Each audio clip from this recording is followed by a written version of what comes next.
every city holds its secret, even ours. We think that we know it well because we grew up there or because we live there day to day. And yet, there are hidden stories everywhere, just waiting to be discovered. This is what we're doing today, a small treasure hunt in search of hidden objects and places that can bring us back in time. This is Urban Tales, a podcast from If Experience in collaboration with Cora Media. And now, let's move forward.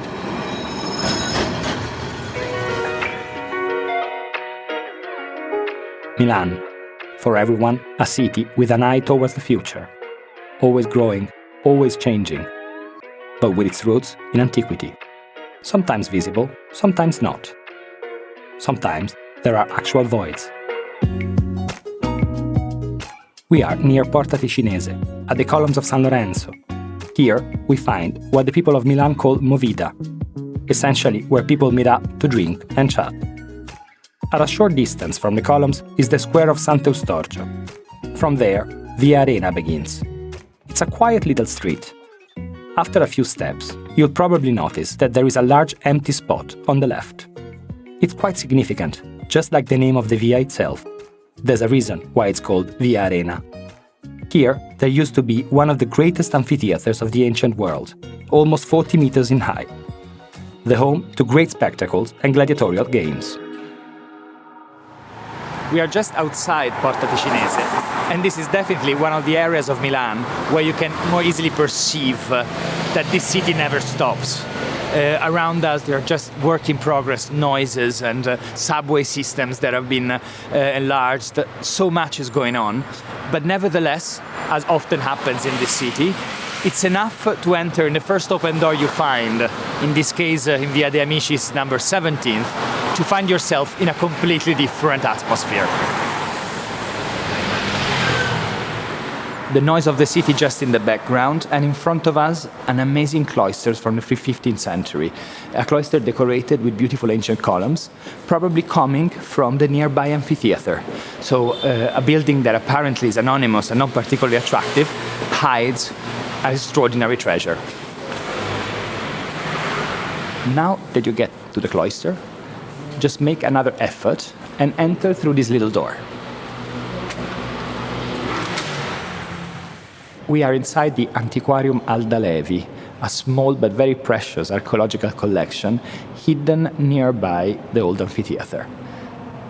When you enter this museum, the first thing that you notice are these big cages containing very tiny objects, and of course that's never something particularly attractive. But please go on, because this place really hides some true gems. Around us we find everyday objects, beautiful vases, colored fragments that show us how much the ancient Roman Empire was vivid and full of colors. There is even a collection of bouquerie, those black vases made by the Etruscans that still hide many secrets, especially about the technique. And around us there are also many funerary stones, each one telling his own story, but there is one specific that I would like to tell you about. It is in the second room of the museum that the most important piece is awaiting for us, the funerary stone of the gladiator Urbicus. The amphitheater, or rather the absence of one, brings us back in time. Forget the sounds of the traffic or the roar of the trolley cars. Close your eyes and imagine the air of the streets flooded with different languages, as busy then as they are in modern Milan today. This is what Milan must have looked like back in the year 300, when it was the capital of the Roman Empire. Right here, in 313 AD, Emperors Constantine I and Licinius signed the Edict of Milan, which finally guaranteed religious freedom to Christians in the empire. But Milan was more than just a political center. It was the crossroads between the Mediterranean and Northern Europe, a cosmopolitan city with a population of more than 200,000 people. There were all kinds of people and many businesses, but also a great need for entertainment. And the amphitheater was exactly where the most popular type would take place, meaning gladiatorial fights. Gladiators were celebrated as heroes, and their clashes were followed by crowds of supporters. The success of a gladiator wasn't just a question of brutal violence, but stylish fighting, which they would learn by traveling to arenas all around the empire. Every gladiator had their own strengths and weaknesses, and that's why every encounter was so uncertain. Sometimes it would even come down to the type of weapon that was chosen. Some gladiators, called secutors, used short swords and a shield that they would fight against the reziari, who instead used a trident and a net to tangle their adversary. We know a lot about the gladiatorial arts and about the athletes who fought in the arenas. What we don't know much about is their personal lives. The Antiquarium Alda Levi is near where the amphitheater used to stand, and here we can find a stone that tells us much about the life of one gladiator in particular, the secutor Urbicus. The stone, which is less than a meter high and is made of marble, is one of the few examples in which we find a portrait of a gladiator. But why a funerary stone of a gladiator here? Because nearby there was one of the largest amphitheaters in the ancient world, the amphitheater of Milan. During the 3rd and 4th century AD, Milan was the capital of the Western Roman Empire, a city with more than 200,000 inhabitants, filled with amazing public buildings, as well as buildings for different shows and spectacles. It's almost possible to imagine how the atmosphere nearby here was 2,000 years ago. Arenas of that kind were usually built outside of the city walls in order to avoid chaos. The arena in particular was able to host 20,000 spectators, so imagine as the gates of the arena were opening, the crowds that were slowly entering, buying goods like beans and other delicacies in the markets around. That was in the afternoon, when the most important shows and spectacles were taking place, that the area was becoming really chaotic. The fights at the arena were starting in the early morning with the venationes, hunting and fights between animals. These shows were usually seen by slaves during their free time and other lower level of the population. But it was in the afternoon, when the gladiator fights were starting, that the arena would attract the highest number of people.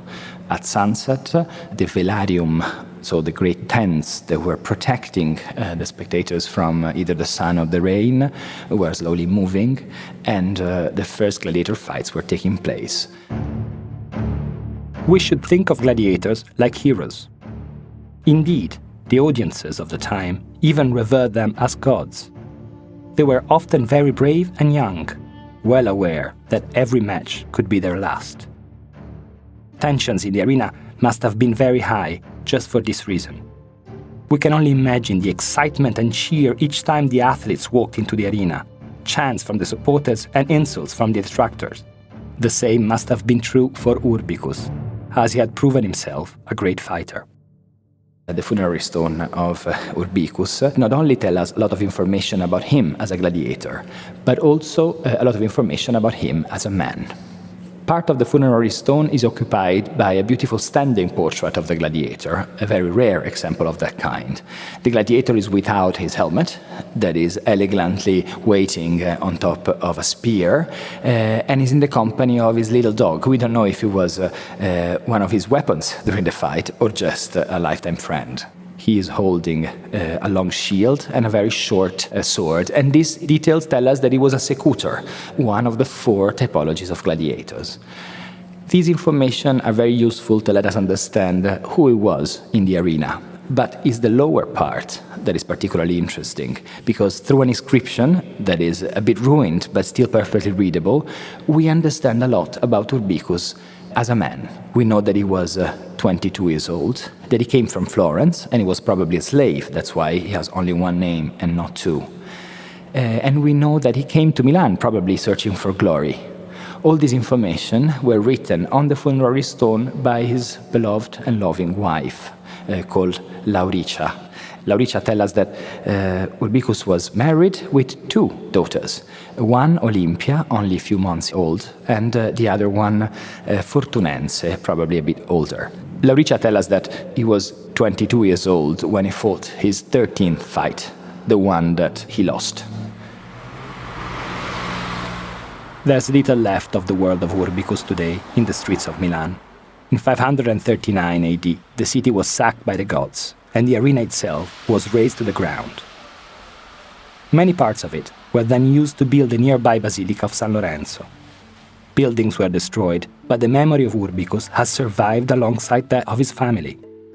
And this had even been predicted by his wife herself, as we can see from the warning of the funerary stone.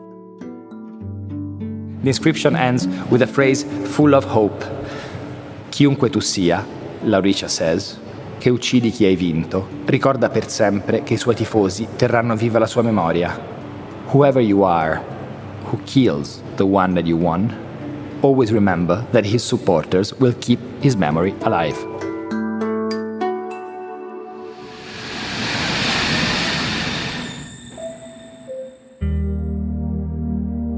It's Sunday in January. The year is 1002 AD. People bundle up against the cold wind of Milan as they march to the Basilica di Sant'Ambrogio. As soon as they cross the entrance, the wind dies down, although the cold remains. At the same time, there are men and women fighting against a tempest in the Adriatic Sea who are not so lucky. The winds continue to bellow, and the sailors try their best to stay put on the bridge and to keep themselves as warm as possible. On board, the passengers are colorful and picturesque. They wear elegant, expensive clothes, and they speak a very elegant form of Greek, which hasn't been heard in Italy for at least 400 years. The most illustrious guest is a girl named Zoe, traveling to dark Western Europe from the much more civilized Constantinople, capital of the Eastern Roman Empire. She's a rare beauty, and she's more than just a mere princess. She's a Porphyrogenitus princess. This means that she was born in the purple Porphyrogenitus chamber, in the Byzantine imperial palace facing the Sea of Marmara and the Bosphorus. This chamber is a perfect square, with a pyramid for a ceiling and covered in porphyry, the red marble of emperors extracted from the Mons Porphyreticus in Egypt. To put it lightly, Zoe is a star of her time.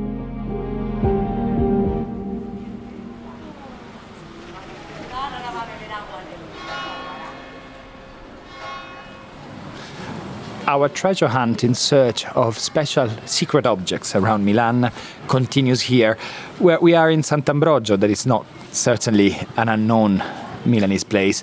There's no secret that Sant'Ambrogio is one of the most important Romanic monuments of the city, and is definitely one of the most famous monuments in Milan. So what's so secret about it? Well, things should be looked with more attention, because even famous places like Sant'Ambrogio often hide stories that not everyone is aware of. From the Basilica di Sant'Ambrogio to a Venetian galley in the Adriatic Sea. Of course, Princess Zoe isn't alone. There's Arnolfo II, Archbishop of Milan, one of the most important figures of his time. It's also thanks to him that the city recovered after the devastation caused by the gods.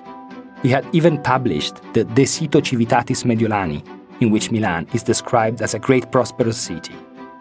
In a way, an effective publicity stunt. Proof that Milan really knows how to sell itself, even 1,000 years ago. Here we are again with Milanese magic. It's enough to enter the gate of the quadriporticos of the Church of Sant'Ambrogio to forget about the hustle and bustle of the city outside and discover an atmosphere that is way more calm, but at the same time is promising a great discovery. The quadriportico itself of the church brings us back to the 11th century, a moment in history when the city, after the catastrophic sack of the 6th century, is trying to re-emerge as an important urban center. And entering in this place that is intact and perfectly preserved from the time reveal us a number of beautiful fragments and marble decorations decorating the four walls of the porticos, a sort of map of the great history of the city in all its stratifications. Let's return to the year 1002 and the ship as it leaves Constantinople. Princess Zoe and the Archbishop Arnolfo II are sailing towards Bari to meet Otto III, who at the time is only 22 years old, but already emperor to the Holy Roman Empire. He dreams of reuniting the two empires, but there's only one way to accomplish this, by marrying a princess of the Eastern Empire. No easy task, however, as the Emperor of Constantinople, Basil, has already refused many suitors. But Otto finds a way. He takes advantage of his many contacts, of the help of the Doge of Venice, and of Arnolfo II's own diplomatic skills, in order to receive Zoe's hand in marriage. All that's left to do is to actually celebrate the wedding. Before entering the church, I suggest to stop by the porticos for a few more minutes. This beautiful medieval space gives us the opportunity to understand how life was in a city like Milan in the 11th century, around the year 1000. Because back then, a church was not only a place of worship, it was actually a place for social gatherings. The porticos was hosting, before and after the Mass, meetings, conversations, and all the people looking at the beautiful decorations on top of the capitals or around the walls were learning stories that otherwise they weren't able to read. Because most of these decorations served as a book for the people who were not able to read and write. As Zoe sails to Bari with Arnolfo by her side, she incarnates the unification of two sides of the empire, an event centuries in the making. And her following is up to the occasion as well. Zoe is carrying a dowry worthy of her rank. She has fabrics and jewels, and unique objects such as a bronze head, which is rumored to be able to speak, and a bronze serpent, which according to legend is the same serpent that Moses himself forged in the desert to protect his people during the Exodus. After weeks of travel, Zoe's ship finally reaches Bari, but there's terrible news waiting for them. Emperor Otto III has died of malaria. Everything has been in vain: the diplomacy, the agreement, the voyage itself. Princess Zoe has little left to do but get back on board and return to Constantinople. Arnolfo II, on the other hand, gets off at Bari and prepares to make the trip back north on foot. His mission has failed, but he doesn't return to Milan empty-handed. In a trunk, he brings with him the bronze serpent, which to this day is held at the top of a pillar in the Basilica di Sant'Ambrogio. For centuries, the people of Milan will believe that it has magical powers, that touching it can cure illnesses. The cult of the serpent will continue for centuries, up until 1566, when San Carlo Borromeo bans it entirely. Entering the church and walking just few steps along the left nave, and you will meet the bronze serpent that came together with the Archbishop Arnolfo II, the only piece of the great dowry of the Princess Zoe that made it to Milan. The beautiful bronze serpent, which stands on top of an ancient column, comes from Constantinople, and it's still perfectly preserved. A fact itself very unusual, considering how often the bronze sculptures of antiquity were melted to reuse the material. Being distracted by all the great marvels of Sant'Ambrogio, it's easy to overlook this serpent. But don't forget that among all the other precious treasures, this is the one that carries the most interesting story.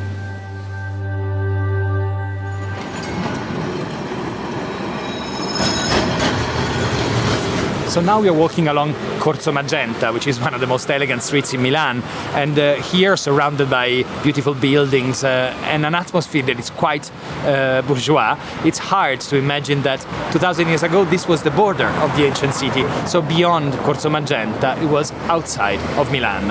And exactly here, next to the Church of San Maurizio, there is a little cloister that hosts the Archaeological Museum of Milan. Inside the museum, one of the most precious objects that indicates clearly that the relationship between the city and design is much older than 100 years. And precisely inside the Archaeological Museum we can find an extraordinary glass cup named Diatreta Trivulzio. This tiny museum, unknown to most Milanese as well, contains one of the most precious ancient objects of the city and in the world. A glass cup built in the 4th century, beautifully decorated, that demonstrates how, especially toward the end of the empire, the Roman world was a world filled with beauty and luxury. The Diatreta Trivulzio is one of the most beautiful objects in the city of Milan.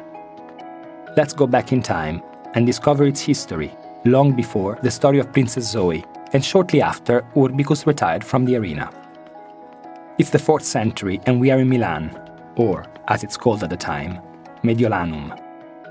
The city now houses a sophisticated court of craftsmen and artists. The empire is in crisis and close to collapse. As is often the case in circumstances such as these, society starts to indulge in luxury and elegance. Around the 3rd, 4th century AD, the Roman world was filled with luxury objects. There was a real passion for everything that was small and really fragile, but at the same time extremely sophisticated. Lapis blue from Afghanistan, colors from Egypt, marbles from Northern Africa and Turkey, everything that represented a real status of power, a universality. Of all the Roman cities, Milan was certainly one of those more linked to the world of luxury. Its geographical position between the Mediterranean world and Northern Europe gave to the city the opportunity to, on one hand, collect fashions and goods coming from the Far East, like silk, for example, but at the same time to acquire the knowledge typical of Northern Europe, especially in working materials such as glass. Unfortunately, of that incredibly sophisticated ancient world, almost nothing is left. Time that tears down entire cities and monuments does not really save smaller objects such as silverware or cups.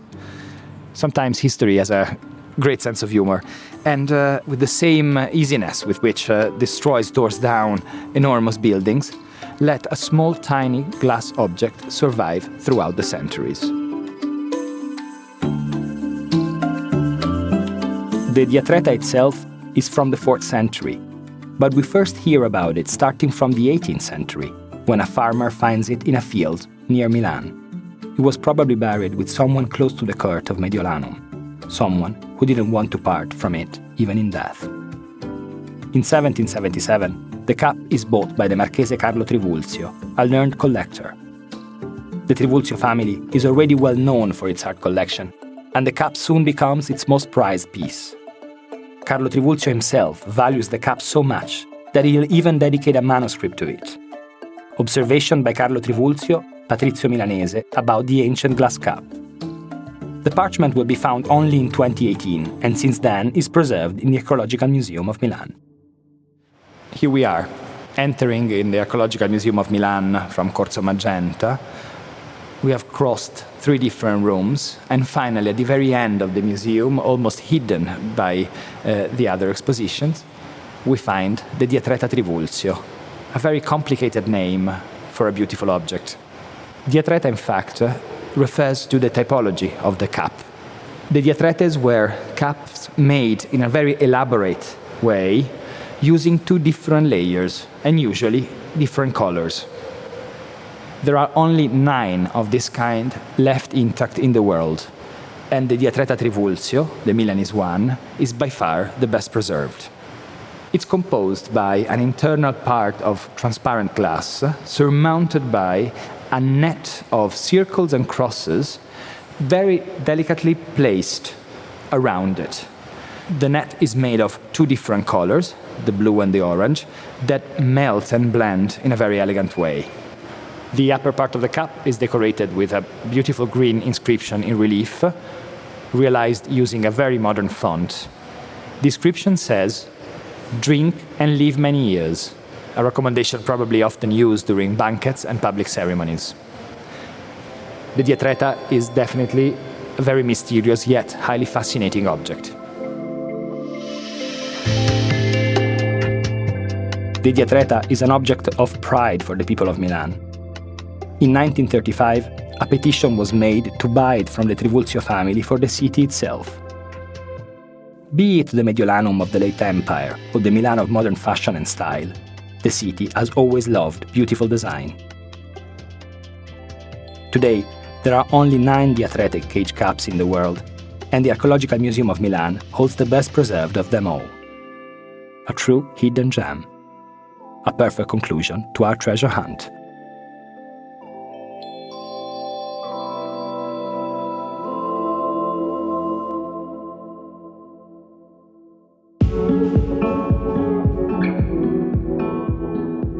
Urban Tales is a podcast series by If Experience, produced by Cora Media.